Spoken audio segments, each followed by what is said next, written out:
Welcome to the Valseth View. Welcome to the Valseth View.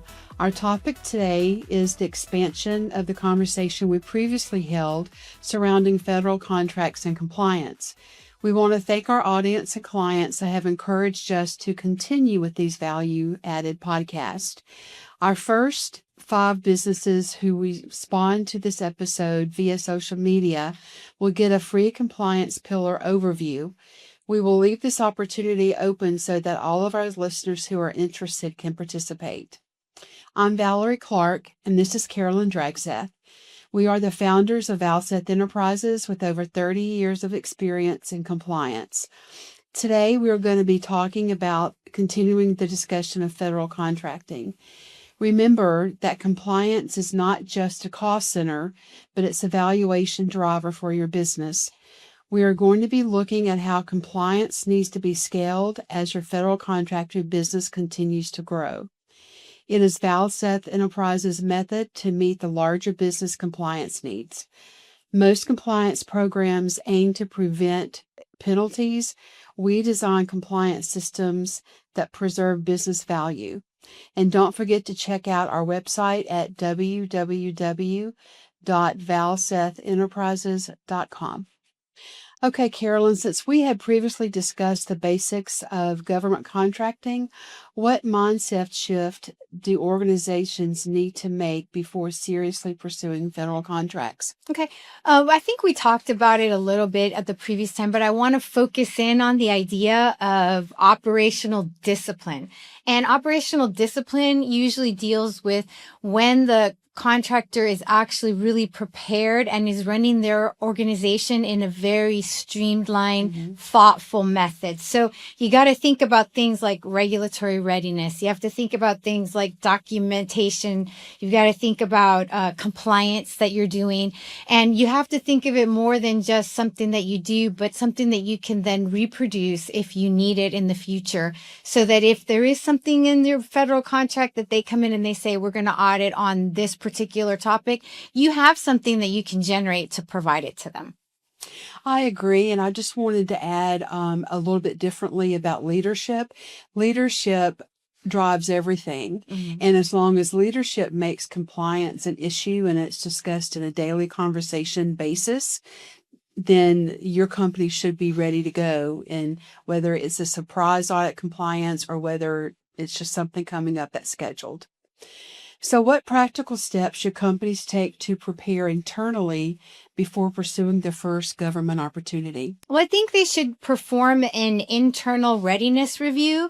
They can engage either with a company like ours, where we can go in and we can provide them with a kind of internal audit for them, saying where their strengths are and maybe where they should shore things up. Or they can do it themselves with their own employees. So there's 2 ways for them to kind of approach that. But your preparation needs to include a couple of very important things with federal government contracting. The first is you need to make sure that your system, your financial systems meet the correct metrics. So you need to make sure that when you apply for that particular federal bid, that you've also thought through what are some of the things that they may be requiring of me, and does my financial system provide those kinds of things? You also need to have really good timekeeping practices so that you're accurate with how you're paying people. I know we haven't touched upon a lot of the federal guidelines that surround employment, but they do have a lot of things that you have to take into consideration. So you've really got to think that part through as well. And then also the establishment of clear documentation. And I know we talked about it in a previous podcast, how there are some things compliance-wise that are available in different ways that it can be done. But you need to be able to produce that actual documentation for whoever is performing it. So it's kind of like looking internally at your company as if you had already won the bid, and kind of trying to figure out, do we have everything that we need to perform everything that they're asking of us in this? Another thing, which I know we've talked about on multiple occasions with our clients, is the NAICS codes, and that's the North American Industry Classification System. So NAICS codes are kind of a way for you to tell any government and state, because some states use them as well, what your business actually does. So you want to figure out, how do I align this code, which is, 5 numbers or 6 numbers, to the kind of business that I'm doing on a day-to-day basis? And you really have to think that through. I think that selecting the right NAICS codes kind of sets you up for success, especially if you're a small business, because if you're pursuing something that's been set aside for small business, then you're going to have a greater opportunity to be in that final selection pool. And also it's going to impact whether or not, at what monetary threshold you're considered a small business. So you've got to think all of those things through when you're looking at the NAICS codes. And I know that we've talked a little bit about how to help our clients as well. So where do you think we should send them when they don't know what to do? I think that we should send them to the website for them to find out what a NAICS code is, what the different categories are, and you can go to the U.S. Census Bureau website, www.uscensus.gov. Yep. And there are, I don't know how many, but there's a lot, and they seem to be grouped together orderly, so that you shouldn't have to go through 500 things to find one. If you go to one category, maybe such as human resources, they're going to be listed there pretty much all together. Right. And the other thing I wanted to mention is, while you may have a primary business, which would meet one NAICS code, most companies have secondary things that they do as well. So be sure whenever you're looking at those codes, if you do several different things, such as we do contracting, but we also do leadership, we also do compliance training, we do retreats, we do audits. Each of those things are part of the list of our NAICS codes in the SAM system. Mm-hmm. Yep. And we talked about the SAM system in our previous podcast. So we don't want to, for those of you who are listening, we don't want to bore you with all of the details. But if you go to sam.gov, you can take a look at everything that's listed there as well. And I do want to mention, I think that maybe people may have some questions that they may want to ask after listening to this podcast. So feel free to reach out to us at www.valsethenterprises.com. If you have a question, there's no commitment there or anything. It's just, we want to help you understand so that you can have the best business you can have. And we do have some education levels, which we can share with you. Yeah.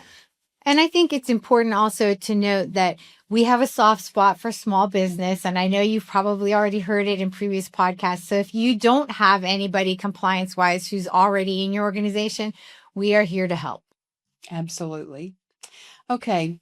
So small businesses, I know I went through this whenever we first started out, wonder how they can compete with the larger businesses regarding federal contracts.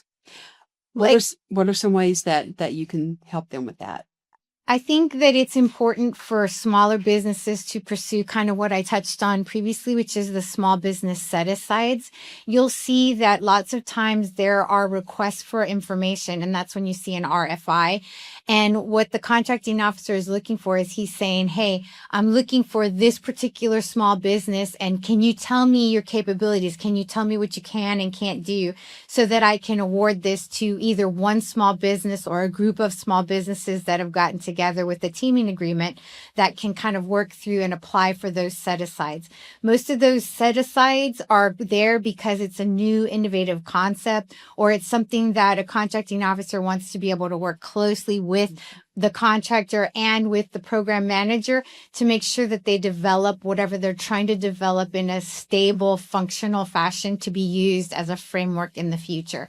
So those kinds of set-asides or innovative solutions, or another way that they phrase it, those are the things that you as a small business owner really want to be looking for. You want to make sure that you're kind of digging through all of the federal contracting opportunities, but at the same time, looking at what is specifically set aside for my my particular company. And when we talk set asides, we're talking women-owned small businesses, service disabled, veteran-owned small businesses, veteran-owned small businesses, minority-owned businesses. So there's a lot of room within that. I know one of the areas that we're seeing that's kind of shrinking a little bit is the 8A, but we also still have a lot of other set-asides that have remained untouched. So you should still continue to pursue those kinds of opportunities.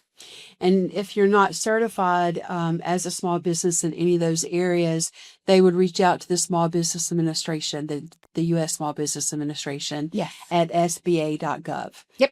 If you have any questions about that, please feel free to contact us.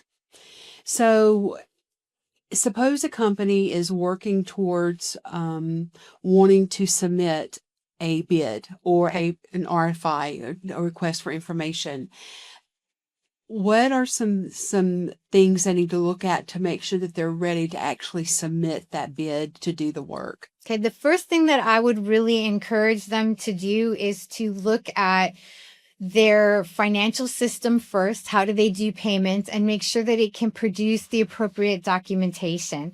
If you don't have a structured system for your financial records, or if you don't have good documentation of how are you meeting project deliverables, how are you keeping track of employees' time, that's probably something that you need to tackle before you actually submit a bid.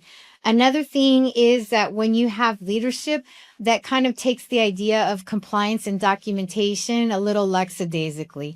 So you want to make sure that your leadership understands that if we go into and we bid on this federal contract and we win, that compliance is part of what you have to do, and it's very important. You're going to be subjecting yourselves to audits from multiple different regulatory agencies, and you need to have everything that you need to be able to respond to those.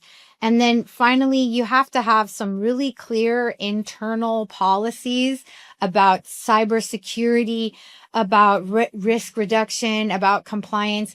And we've seen the federal enforcement ratchet up on that a lot with the CMMC, where you have to now meet a certain cybersecurity requirement in order to win a particular contract.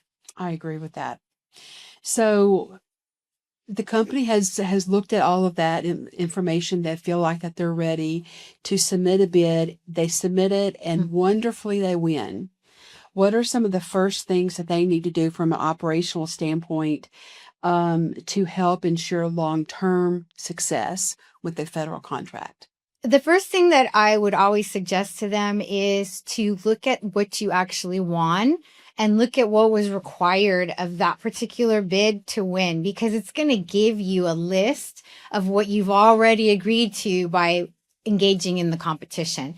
So you want to make sure that you have accurate timekeeping, that you have accurate project management, that you are able to produce the documentation that's required to show that you're complying with the deliverables that were within that particular bid. And you also want to make sure that you're organizing both your deliverables and your invoices so that they match and they make sense.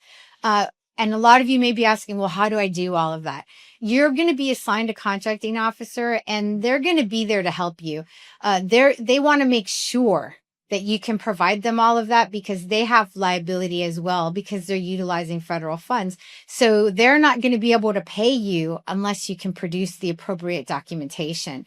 And so it's really important as a company to take some time to maybe talk to the contracting officer and say, hey, my system can produce a report that's 3 pages long and it says A, B, C, and D, and maybe send them a sample one and say, is this sufficient?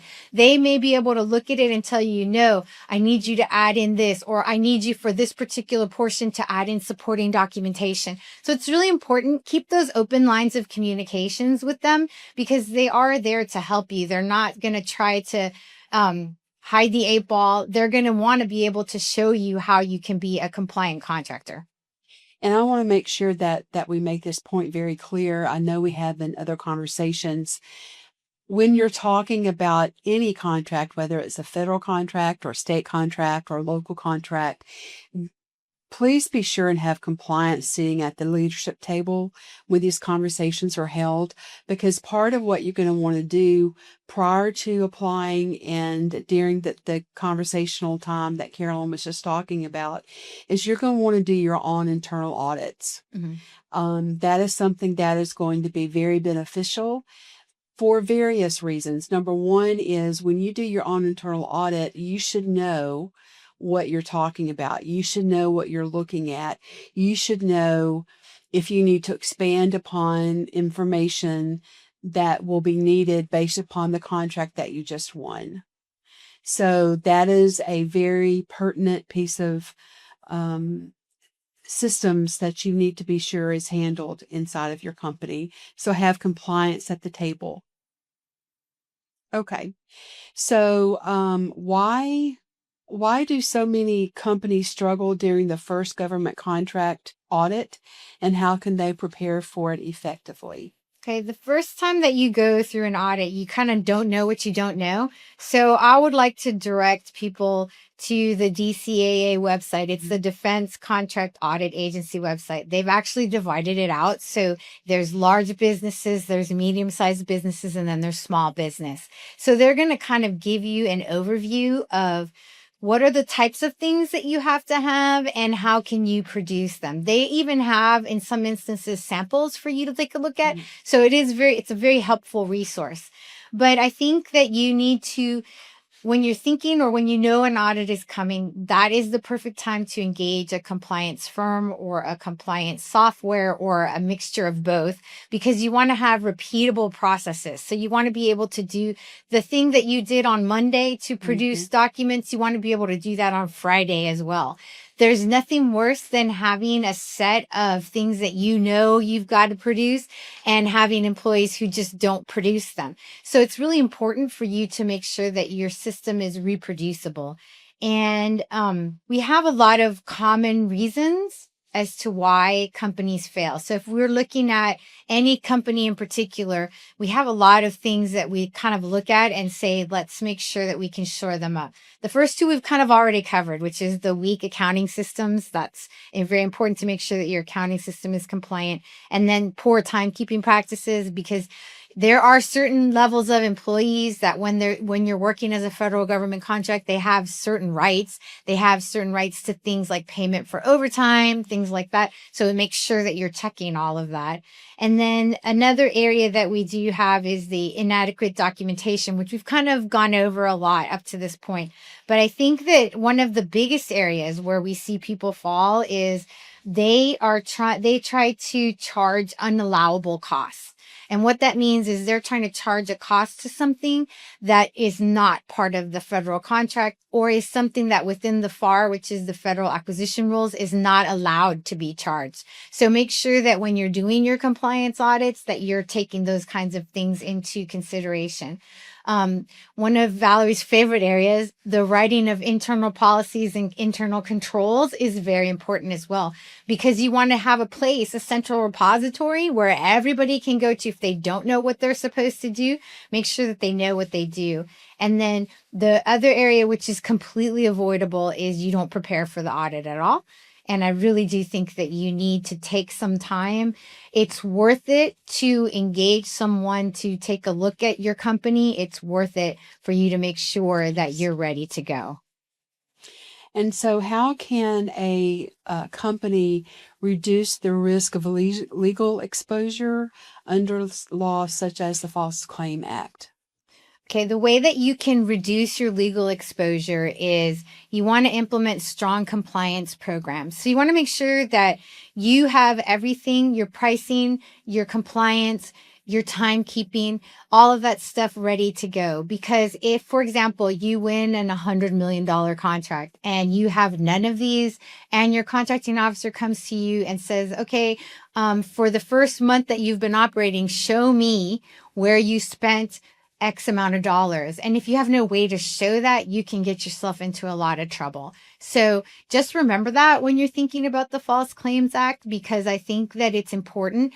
A lot of people don't realize that it exists or that it's out there or that it's necessary to do that. And if you do have liability, this is an area that could really jump up to bite you. So especially if you're an owner of a company or you're a C-suite executive, make sure that you know and that you're ready to produce the appropriate documentation. And then one more thing before we close, because I know we talked a little bit at the beginning of this podcast about sending stuff to social media, but what we really want you to do is engage on our website, which is valsethenterprises.com, because you can go there, you can fill in like a little request for information form. And we also put a lot of free resources up there. Correct. So I don't want you to miss any of the things that we've already got up there. So please take the time to go to our website, take a look at what's available for you there. And like Valerie mentioned at the beginning of the podcast, we're here to help. We are not looking to be like multimillionaires just doing audits of everybody's companies. We're actually sincerely hopeful that we can help government contractors in our area become very, very successful. Correct. Very hands-on. That's it till next time. Thank you. Thanks for watching. Be sure to hit that like and subscribe button and leave us a review in the comments.